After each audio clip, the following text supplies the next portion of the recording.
Welcome students. अब जो हम टॉपिक डिस्कस करने जा रहे हैं वो करंट एंड इलेक्ट्रिसिटी का है। Wheatstone bridge. देखिए, ये एक तरीके की टेक्निक है।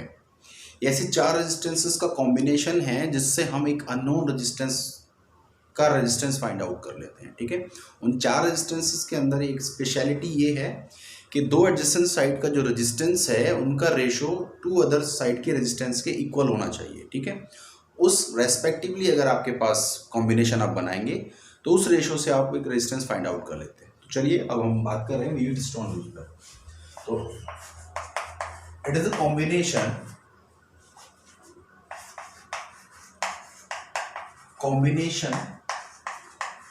of four resistances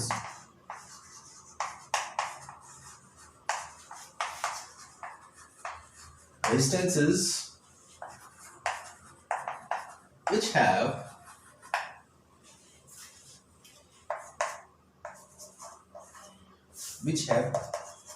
two resistances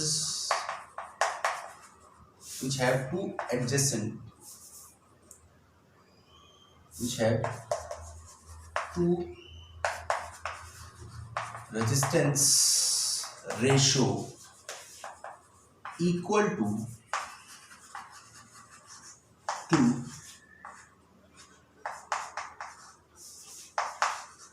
two other resistance. It is a combination of four resistance which have the two resistance ratio equal to two other resistance. यानी दो रेजिस्टेंसेस का जो रेशियो है दो अदर रेजिस्टेंस के equal होगा। वो कौन से दो अदर रेजिस्टेंस होंगे? देखिए, वो एडजेसेंट के रेजिस्टेंस होंगे। जैसे फॉर एग्जांपल हमने ये रेजिस्टेंस लिया, एक ये रेजिस्टेंस लिया, तो नेक्स्ट हमने ये रेजिस्टेंस लिया, फिर नेक्स्ट ये रेजिस्टेंस लिया। ठीक है, तो हमने ऐसे चार रेजिस्टेंसेस कंबाइन किए और उनको एक आउटर सोर्स बैटरी के साथ कनेक्ट कर दिया, सेल के साथ या बैटरी के साथ कनेक्ट कर दिया, जिसमें ये एडजेसेंट रेजिस्टेंस है R1 R2, ये है R3 R4। क्लियर? और इनके बीच में हमने एक गैल्वेनोमीटर कनेक्ट कर दिया। ठीक, और इसके रिस्पेक्टिवली जब इसके अंदर जो करंट डिस्ट्रीब्यूट हो रही है, जैसे आई करंट यहाँ से ट्रांसफर हो रही है, तो हमने कंसिडर किया कि ये P रेजिस्टेंस है, ये Q रेजिस्टेंस है, ये R रेजिस्टेंस है, ये S resistance. Clear? Four resistances हैं, हमने नाम दे दिया P Q R S। यहाँ पर जो करंट का डिस्ट्रीब्यूशन है हमने कुछ इस तरीके से मान लिया कि अगर हमने इसमें I1 करंट डिस्ट्रीब्यूट हुई तो रेस्ट करंट इसमें जाएगी, तो I माइनस I1 इसमें चलेगी। क्लियर? इसके बाद इस ब्रांच में हमने करंट को जो डिस्ट्रीब्यूट किया वो IG किया, क्योंकि ये गैल्वेनोमीटर में जाने वाली करंट है तो हमने इसको गैल्वेनोमीटर करंट कह दिया। ठीक है, और नेक्स्ट इसमें जो बची करंट है हमारी वो I minus I1 minus that is IG। Clear? इसमें ब्रांच में जाएगी और ये करंट इसमें आएगी, ये दोनों करंट कंबाइंड होकर इस ब्रांच में आएगी, तो इस ब्रांच के अंदर जो करंट है वो IG प्लस I1। क्लियर? और लास्ट में जो तीनों करंट हैं वो कंबाइंड होकर, क्योंकि अगर आप लास्ट में कंबाइन करके देखेंगे दैट इज I1, तो आप कर सकते हैं कंबाइन, जैसे IG प्लस I1, तो IG प्लस I1 तो कैंसिल आउट हो जाएगा, प्लस माइनस, और लास्ट में फाइनल I करंट हो जाएगी। क्लियर? तो अब क्या कह रहे हैं वो व्हीटस्टोन ब्रिज में, अगर आपके पास कुछ ऐसा अरेंजमेंट है जिसमें आपके पास चार रेजिस्टेंसेज हैं और उनके जो एडजेसेंट रेजिस्टेंस का जो रेशियो है टू अदर एडजेसेंट रेजिस्टेंस के इक्वल होगा। कब? वो केवल एक ही कंडीशन में होगा जब इस गैल्वेनोमीटर में डिफ्लेक्शन नहीं होगा। When the galvanometer shows no deflection, then the ratio of P upon Q is equal to R upon S. तो इस अरेंजमेंट को हम that is called Wheatstone bridge. और एक टेक्निक है कि अगर हमारे पास गैल्वेनोमीटर डिफ्लेक्शन नहीं दे रहा है और चार रेजिस्टेंसेस लगे हुए हैं, तीन नोन है एक अननोन है, तो हम उसकी बैलेंस कंडीशन को अप्लाई करते हुए रेजिस्टेंस फाइंड आउट कर लेते हैं। तो इसकी बैलेंस कंडीशन क्या होगी? Balance condition of Wheatstone bridge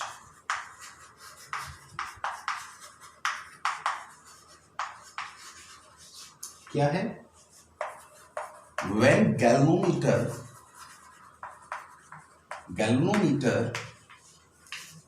shows no deflection, then P upon Q is equal to R upon S। उस कंडीशन पे जो एडजेसेंट रेजिस्टेंसेस हैं उनका रेशो इक्वल होगा। उस वक्त IG करंट जो होगी वो जीरो होगी।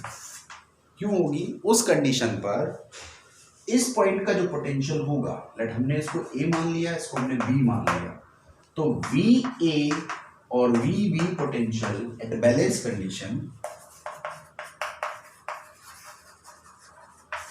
as balance condition VA equal to VB। जब दोनों ही पोटेंशियल इक्वल होंगे तो इनके बीच में करंट का ट्रांसफॉर्मेशन नहीं होगा, और वो उस व्हीटस्टोन ब्रिज की बैलेंस कंडीशन कहलाती है। क्लियर? अब इसको हम किरचॉफ से प्रूव कर सकते हैं, P upon Q equal to R। अभी तो ये हमने स्टेटमेंट बोला, लेकिन अगर हम मैथमेटिकली प्रूव करना चाहते हैं तो हम इसको किरचॉफ लॉ अप्लाई करके प्रूव करते हैं, जिससे कि हमारी किरचॉफ लॉ की भी प्रैक्टिस हो जाएगी। ठीक है, तो जल्दी से हम इस कंडीशन को प्रूव करते हैं। ठीक है, ध्यान समझ में आ गया? चलिए,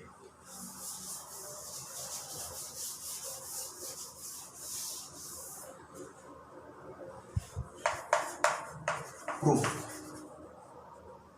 बैलेंस कर proof of balance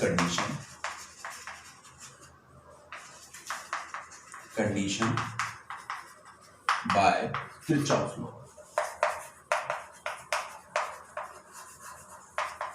Kirchhoff law से आप बैलेंस कंडीशन को, व्हीटस्टोन ब्रिज की बैलेंस कंडीशन को प्रूव कर रहे हैं। तो जल्दी से हमने क्या किया, फटाफट से इसको एक लूप मान लिया, ठीक है, इसको सेकंड लूप मान लिया और अप्लाई कर दिया। तो जब हम इसको फर्स्ट लूप मानते हैं तो हम ऐसे लेस्ट कंसीडर कर लेते हैं, हमने ऐसे लूप लगाया, ये वाला लूप हमने ऐसे अप्लाई किया। ठीक है, तो इधर से क्लॉकवाइज है।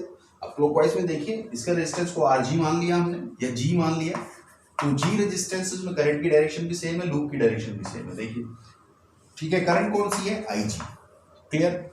अब यहाँ पे आ जाइए, इसमें करंट की डायरेक्शन ये है और लूप ऐसे जा रहा है, तो दैट इज माइनस, तो I1 into R। Clear?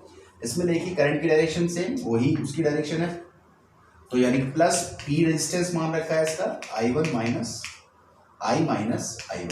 Clear?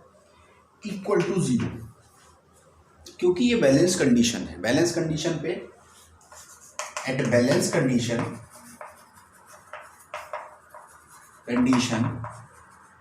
IG is equal to 0, current flow करेगा नहीं उसमें। तो जब हम IG 0 रखते हैं तो इस इक्वेशन में, तो that is minus I1R plus P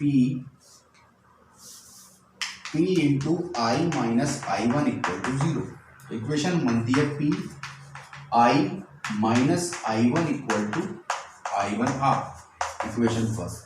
ठीक है, सेकंड में अप्लाई करिए। तो जब आप सेकंड में अप्लाई करेंगे तो चाहे इसमें रिवर्स ले लीजिए, ये ले लिया हमने एंटी क्लॉकवाइज। ठीक है, तो एंटी क्लॉकवाइज ले लिया, तो देखिए जरा इसमें करंट की डायरेक्शन ये है, लूप अपोजिट डायरेक्शन में है, तो I1 minus IG minus into Q resistance है। क्लियर?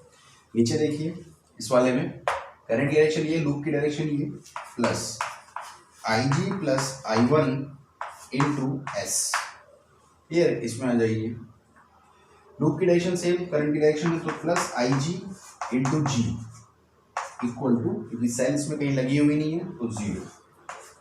अब इसमें फिर वही IG 0 एट बैलेंस कंडीशन, तो वही एट बैलेंस कंडीशन जब आप अप्लाई करेंगे तो minus I minus I1 Q plus I1 S, ये 0 का इक्वल टू 0। तो इसको मैं आगे सिंप्लीफाई करके लिख रहा हूँ, तो इक्वेशन आ गई I1 S equal to I minus I1 into Q।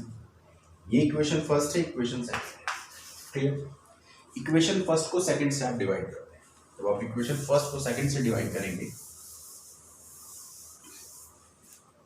तो फर्स्ट है P I minus I1 upon Q I minus I1, उसको इस तरफ लिख के डिवाइड करेंगे। ठीक है, और ये I1R अपॉन I1S, I1 से I1 cancel out, that is P upon Q equal to R upon S।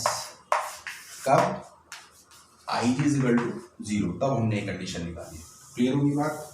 तो ये केवल तभी है जब आई जी 0 है, जब दोनों पोटेंशियल इन टर्मिनल्स के इक्वल है, तभी ये बैलेंस कंडीशन मिलेगी।